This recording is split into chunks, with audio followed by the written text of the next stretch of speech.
बहुत पुराने समय की बात है। रुद्रपुर नाम का एक बहुत ही खूबसूरत गांव हुआ करता था।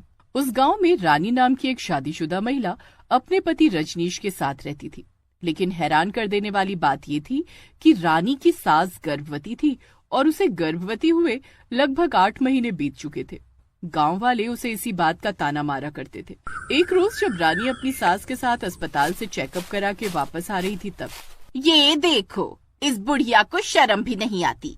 जब इसकी बहू बांझ निकली और ये बच्चा पैदा ना कर सकी तब इसकी सास ने खुद माँ बनने का फैसला कर लिया और खुद ही माँ बन गई।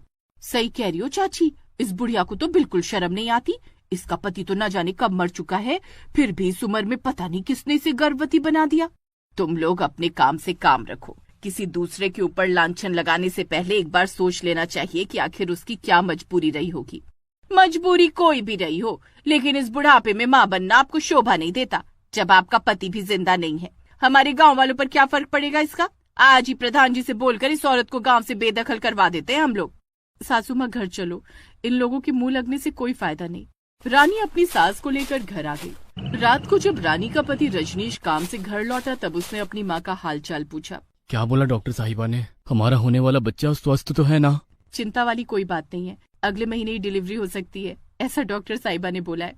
मुझे समझ में नहीं आता माँ कि मैं आपका किस मुंह से शुक्रिया अदा करूँ। आप मेरी वजह से इन गाँव वालों के ताने सुनती हैं। अरे तू गाँव वालों की छोड़ बेटा, हमें अपनी जिंदगी देखनी है, गांव वालों की नहीं। अब इन गांव वालों को समझाए भी क्या जा सकता है, ये लोग पढ़े लिखे तो है नहीं। अगले दिन रजनीश के घर सुबह सुबह प्रधान जी का एक आदमी आया। अरे मुनीम जी, क्या बात है? आज सुबह सुबह हमारे घर कैसे आना हुआ आपका? आप लोग जल्दी से पंचायत भवन चलिए, प्रधान जी ने आप सबको बुलाया है। लेकिन बात क्या है मुनीम जी? वो सब मुझे नहीं पता। प्रधान जी ने बोला है कि रजनीश के परिवार को बुला लो, तो मैं बुलाने चला आया। इतना बोलकर मुनीम जी वहाँ से चले गए। थोड़ी देर बाद रजनीश अपनी पत्नी रानी और अपनी माँ को लेकर पंचायत भवन पहुँच गए। वहाँ पर उन्होंने देखा कि पूरा गांव इकट्ठा था। रजनीश, इन गांव वालों का कहना है कि तुम लोग इस गांव में रहने के लायक नहीं हो। तुम्हारी माँ गर्भवती है और अपना फूला हुआ पेट लेकर इधर उधर घुमा करती है। आपके पिता भी जिंदा नहीं है, तो इन सब का असर गांव के नौजवानों पर पड़ता है। इस बारे में तुम्हारा क्या कहना है? प्रधान जी, बात यहाँ तक पहुँच जाएगी इसकी तो मुझे कभी उम्मीद ही नहीं थी, लेकिन लगता है आज सारी सच्चाई आपको बतानी ही पड़ेगी। अब कहानी कुछ सालों पीछे से शुरू हुई। रजनीश की शादी रानी के साथ हुई। उसकी सास ने रानी का स्वागत बहुत ही धूमधाम के साथ किया। बहू, तेरे ससुर जी के गुजर जाने के बाद मैं इस घर में अकेली हो गई थी, इसलिए मैंने रजनीश की शादी कर दी। लेकिन तू भी काम में बिजी रहती है, इसीलिए जल्दी से मुझे पोता दे दे ताकि मैं उसके साथ खेलती रहूं। ये सब तो भगवान के हाथ में है ना माँ जी। इतना कहकर रानी शर्माते हुए अपने कमरे में चली गई।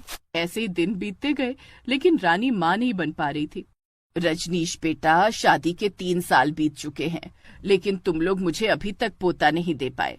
जाओ, जाकर डॉक्टर को दिखाओ, कहीं बहू में कोई कमी तो नहीं। माँ, ऐसा जरूरी तो नहीं कि कमी केवल रानी में ही हो, कमी मेरे अंदर भी तो हो सकती है ना। हाँ, तो तू खुद की भी जांच करा लेना, पर मुझे किसी भी कीमत पर पोता चाहिए इस साल, उसके लिए चाहे जो भी करना पड़े। ठीक है माँ, मैं आज शाम को ही डॉक्टर के पास रानी को लेकर चला जाता हूँ। शाम को रजनीश अपनी पत्नी रानी को लेकर डॉक्टर के पास चला गया। डॉक्टर ने रजनीश और रानी दोनों की जांच की।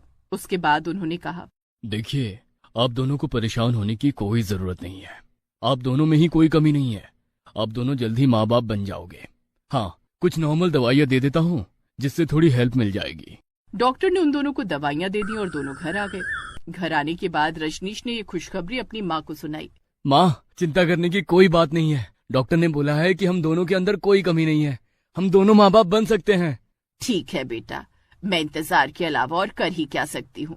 ऐसे दिन बीतते गए और कुछ दिनों बाद रानी को अचानक उल्टियाँ होने लगी। उस दिन रजनीश काम पर गया हुआ था। अरे बहू, तुझे तो बहुत जोरों की उल्टियाँ हो रही हैं। क्या हुआ, तेरी तबीयत खराब है क्या? चल जल्दी चल, डॉक्टर के पास चलते हैं। अरे नहीं माँ, मुझे बहुत कमजोरी लग रही है, मैं डॉक्टर के पास नहीं जा पाऊंगी। कमजोरी लग रही है और उल्टियाँ भी आ रही हैं, इसका मतलब तो साफ है कि इस घर में अब खुशखबरी आने ही वाली है। उसकी सास ने फोन करके तुरंत डॉक्टर को बुला लिया। डॉक्टर ने उसकी जांच की तो उसकी सास की खुशी का ठिकाना न रहा। मुबारक हो, आप बहुत जल्द दादी बनने वाली हैं। रानी बिटिया गर्भवती है, इसका अच्छे से ख्याल रखना और ज्यादा भारी सामान ना उठाने देना। बहुत बहुत धन्यवाद डॉक्टर साहब, आज से मैं बहू को बिस्तर से उठने ही नहीं दूंगी। अरे अरे, ऐसा भी मत कर देना। थोड़ा बहुत तो शारीरिक मेहनत करनी ही चाहिए, वरना ऐसे तो बॉडी अकड़ जाएगी और बच्चे को भी इससे दिक्कत होगी। डॉक्टर साहब, मैं तो मजाक कर रही थी। इसके बाद डॉक्टर साहब चले गए। शाम को जब रजनीश आए तो उसकी सास ने बहुत ही खुशी खुशी अपने बेटे को ये खबर सुनाई। रजनीश ने खुशी खुशी में अपनी पत्नी रानी को गोद में उठा लिया। अचानक रजनीश का पैर फिसला और रानी फर्श पर गिर गई। उसकी खोपड़ी फूट गई। ये क्या किया रजनीश बेटा, बहू तो बेहोश हो गई और इसके सर से तो खून भी निकल रहा है। जल्दी से डॉक्टर को बुला कर ला। नहीं माँ, इसे डॉक्टर के पास ही ले चलना होगा। इसके सर से बहुत खून निकल रहा है। सब कुछ मेरी ही गलती है, एक्साइटमेंट में ये सब कुछ हुआ है। रजनीश तुरंत अपनी माँ और अपनी पत्नी को लेकर अस्पताल पहुंच गया।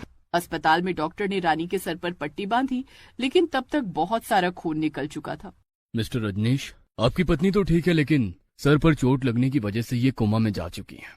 हम अपनी तरफ से कोशिश कर रहे हैं, लेकिन इसकी कोई उम्मीद नहीं है कि कब होश में आएंगी। डॉक्टर साहब, अभी अभी तो आपने रानी के गर्भवती होने की खुशी दी थी, अब हमारे बच्चे का क्या होगा?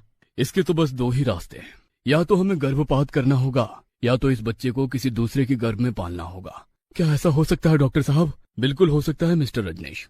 आज मेडिकल साइंस बहुत आगे निकल चुका है, कुछ भी पॉसिबल है आज तो। लेकिन आपको कोई ऐसी गर्भ ढूंढनी पड़ेगी जो आपके बच्चे को जन्म दे सके और 9 महीने तक अपने गर्भ में रख सके। अब कहानी एक बार फिर से वर्तमान में आ गई। प्रधान जी, मैंने अपनी रिश्तेदारी में बहुत सारे लोगों से बात की, पर कोई भी हमारे बच्चे को अपने गर्भ में 9 महीने रखने के लिए तैयार नहीं हुआ। तब मजबूरी में मेरी माँ ने ही इसमें अपना साथ दिया। मेरी माँ रानी और मेरे बच्चे को अपने गर्भ में रखने के लिए तैयार हो गई। ठीक 4 महीने बाद ऊपर वाले की दया से रानी भी कोमा से वापस आ गई। तुम्हारी कहानी तो बिल्कुल रुला देने वाली है बेटा, लेकिन इसे हम कैसे सच मान लें? मैं अभी यहाँ पर डॉक्टर साहब को बुलाता हूँ, जो सारी सच्चाई पूरे गांव वालों के सामने पेश कर देंगे। रजनीश ने उसी वक्त डॉक्टर साहब को फोन किया और सारी बात बताई। डॉक्टर साहब तुरंत ही पंचायत भवन में आ गए और उन्होंने सारी कहानी एक बार फिर से पूरे गांव वालों को और प्रधान जी को बयान कर दी। उसके बाद सभी गांव वालों ने रानी की सास से माफी मांगी। हमने आपका कितना मजाक उड़ाया, कितना उल्टा सीधा कहा, यहाँ तक कि गांव से भी निकाल देने की बात कर डाली, लेकिन आप तो एक माँ के रूप में प्रेरणा बन गई हमारे लिए। हमें नहीं पता था कि मेडिकल में ऐसा कुछ भी हो सकता है, इसीलिए ये गलतफहमी हो गई। माँ जी, मैं भी इन गांव वालों की तरफ से और अपनी तरफ से आपसे माफी मांगता हूँ। किसी भी माँ के ऊपर इल्जाम लगाने से पहले उसकी सच्चाई को जान लेना चाहिए, उसके बाद ही इल्जाम लगाने चाहिए। तो इस तरह से ठीक 1 महीने बाद उसकी सास ने रानी और रजनीश के बेटे को जन्म दिया। बेटे के जन्म वाले दिन ही पूरे गांव ने जश्न मनाया। गांव वालों, मेरी बात ध्यान से सुनो। रजनीश की माँ इस गांव के लिए और पूरे देश दुनिया के लिए एक बहुत बड़ी प्रेरणा है, जिसने बहुत सारी गालियाँ, बहुत सारा मजाक खुद पर झेला, लेकिन अपनी बहू के बच्चे को अपने गर्भ में पैदा किया। ऐसी सास आजकल देखने को नहीं मिलती है। आपने बिल्कुल सही कहा प्रधान जी। आज के बाद इस गांव की हम सभी सास अपनी बहू से ढेर सारा प्यार करेंगे, ताकि हम सब भी रानी की सास की तरह थोड़ा बहुत तो बन सके। इसके बाद रानी और रजनीश अपने बच्चे के साथ खुशी खुशी रहने लगे।